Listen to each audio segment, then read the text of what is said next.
Didik TV KPM.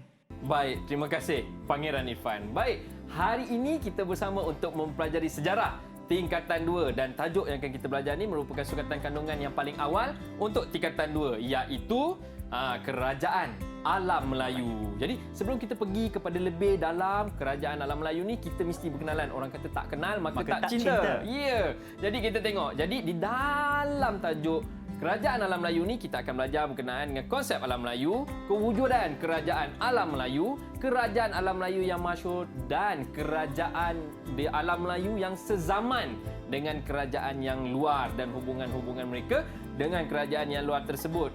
Dan lebih daripada itu, yang paling penting di dalam pembelajaran sejarah adalah kronologi pembelajaran tersebut. Untuk itu kita tengok kepada garis masa Kerajaan Alam Melayu ini, iaitu kita tengok garis masa ini adalah kewujudan daripada awal sehingga kepada kerajaan yang paling muda, kerajaan yang paling tua kepada kerajaan yang paling muda. Pasti ada titik persilangan, pertemuan di antara kerajaan-kerajaan ini tadi. Kalau kita tengok dekat sini, kita ada kerajaan Funan antara yang paling awal jauh ke belakang. Kemudian kita ada Champa, kemudian kita ada Kedah Tua, kita ada Ganggar Negara, kita ada Sriwijaya, Angkor dan Majapahit. Yang mana kalau kita tengok daripada slide ni, kita tengok Champa merupakan kerajaan yang mempunyai jangka hayat paling panjang. Paling lama cikgu tahan. Maksudnya Champa mempunyai persilangan ataupun pertembungan yang paling banyak dengan kerajaan-kerajaan Melayu, alam Melayu yang lain.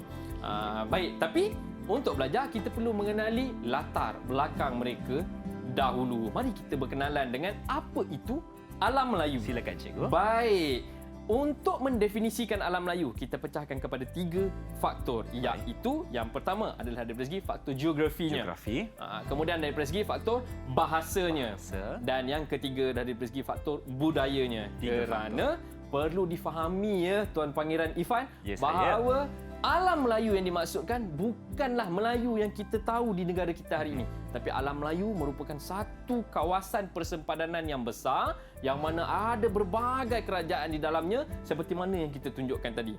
Kita pergi kepada definisi yang pertama oleh Profesor Emeritus Datuk Dr. Nik Datuk Dr. Nik Hassan Suhaimi yang menyatakan alam Melayu meliputi kawasan Madagaskar ke Tanah Melayu, Papua New Guinea, Australia, New Zealand, Kepulauan Pasifik hingga ke Taiwan. Alam Melayu tu daripada Tanah Melayu sampai ke Taiwan. Itu menurut Profesor Emeritus Datuk Dr. Nik. Kalau kita tengok pada peta ni, nampak dia punya keluasan kawasan tu daripada sini sampai sini. Semua ini adalah alam Melayu. Alam Melayu. Menurut Profesor Emeritus Datuk Dr. Nik. Faktor geografi ya. Faktor geografi. Kita tengok ada tak ahli akademik yang lain ataupun tokoh-tokoh yang lain berkongsikan definisi beliau? Ada. Kita lihat. Menurut Abdul Hadi Haji Hassan, merupakan salah seorang ahli akademik, dia kata alam Melayu merupakan satu lingkungan geografi yang luas, meliputi kepulauan Melayu sehingga ke selatan Thailand. Itu Abdul Hadi kata. Kemudian kita tengok, ada tak lagi untuk geografi? Ada. Profesor Emeritus Tan Sri Datuk Pendeta Dr. Ismail Husin juga berkongsikan kita definisi bahawa dunia Melayu meliputi selatan Vietnam, Kemboja, selatan Myanmar, segenting Kra, Malaysia, Indonesia, Brunei dan Filipina. Kalau kita tengok, ruang yang diberi ini macam hampir dengan peta yang awal-awal tadi. Betul cikgu. Tetapi dia ada menyebut tentang selatan Myanmar. Dia ada menyebut tentang selatan Vietnam. Maksudnya, dia lebih naik ke atas-atas ni sikit. Nampak ni, kawasan-kawasan ni dah dimasukkan di dalam definisi yang diberikan oleh beliau. Ada tak lagi yang lain? Semestinya ada. Dalam pengkajian sejarah, dalam pembelajaran sejarah, kita tidak berpegang kepada satu sumber primer. Kita pergi kepada sumber primer yang lain. Kita lihat. Geografi. Alfred Russel. Alfred Russel juga mentakrifkan bahawa alam Melayu meliputi kepulauan Tanah Melayu hingga Tanis Rim dan kepulauan Nicobar, Filipina, kepulauan Solomon hingga ke Papua New Guinea. Papua New Guinea, kepulauan Solomon dimasukkan di dalam alam Melayu. Tapi yang awal ini masih lagi di alam Melayu ataupun Malaysia yang kita kenal ini sampai ke selatan Thai ini. Masih lagi berada di dalam definisi beliau. Jadi kalau kita tengok, ada persamaan di antara definisi-definisi yang diberikan tadi, iaitu kawasan yang saya bulatkan ini. kawasan ini masih lagi sama, tetapi yang panjang tadi dia kata sampai Taiwan, sampai Filipina, sampai seterusnya dan sampai pula sekarang ke Kepulauan Solomon. Bertambah-tambah mempunyai definisi yang berbeza-beza kerana rumpun geografi tadi, faktor geografi. Kita tengok, ada lagi tak? Yang ini juga salah satu daripada definisi yang kita terima, konsep yang kita terima dan antara yang paling kukuh, iaitu Profesor Dr. Ding Chuming. Beliau merupakan pengkaji kepada manuskrip Melayu dan dia kata, dunia Melayu merupakan sebuah kawasan yang luas meliputi Malaysia, Indonesia, Brunei, Singapura, Selatan Thailand dan Filipina. Ini antara pengkajian yang paling moden, paling terkemudian yang kita temui. Itu sebab dia menggunakan istilah yang lebih mudah untuk kita faham. Kalau tadi disebut Tanah Serim. Tanah Serim itu di mana kedudukannya? Mungkin murid-murid yang sedang menonton tak tahu di mana, tak pasti di mana kalau bukan ditunjukkan dalam betul. Tapi apabila disebutkan Malaysia, Indonesia, Brunei, Filipina, ini merupakan kerajaan-kerajaan ataupun negara-negara yang wujud hari ini. Yang terbentuk secara moden je. Ya, jadi kita mungkin kalau buka di Google Map boleh jumpa dekat situ. Seterusnya, tadi daripada aspek geografi. Geografi maksudnya daripada segi aspek fizikalnya. Fizikalnya, keadaannya, kedudukannya dan persamaan daripada segi mungkin iklim dan sebagainya. Kita lihat daripada aspek yang kedua, iaitu bahasa. Kalau kita tengok daripada aspek bahasa, kita tengok apa yang diberikan dekat sini. Bahasa serumpun mempunyai berkaitan dengan bahasa etnik pribumi. Persamaan ini boleh dikenal pasti melalui kata-kata tertentu. Sifat bahasa Melayu yang sederhana dan mudah dipelajari membolehkan bahasa ini diterima di alam Melayu. Siapa yang berkata ni? Sultan Takdir Ali Shah Bana. Dia kata kan. Kalau kita tengok Pangeran Ifan hari ni, contoh kalau kita pergi ke Kemboja contohnya. Kemboja Kalau kita pergi ke Kemboja, kita lebih mudah nak order teh tarik kat sana. Kalau kita pergi ke Kemboja, kita kata nak teh tarik dia tahu. Dia tahu bahawa kita order teh tarik.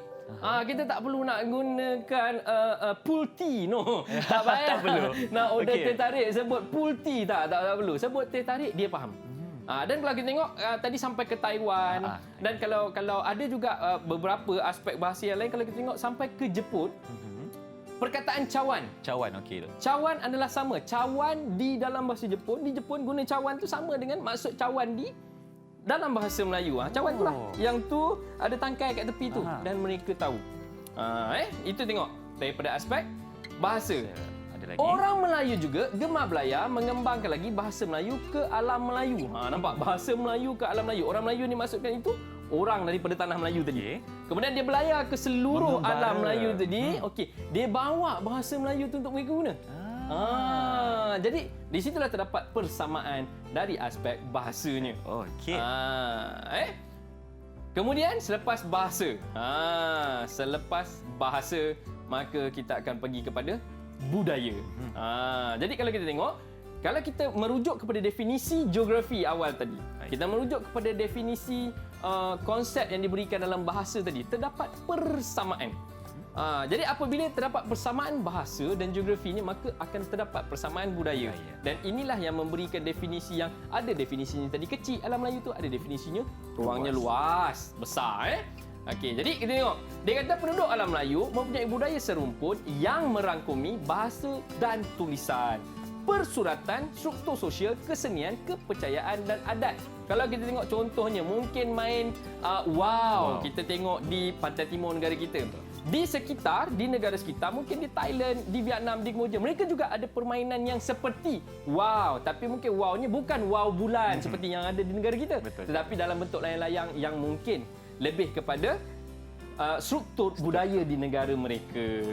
Baik. Kita tengok. Jadi kita dah pergi kepada ketiga-tiga tersebut tadi, iaitu geografi, kita dah pergi kepada bahasa dan budaya. Sekarang saya nak uji. Siapa cikgu? Murid di atas talian, adakah mereka peka dengan apa yang saya kongsikan tadi? Baik. Saya nak tanya soalan yang pertama. Silakan cikgu.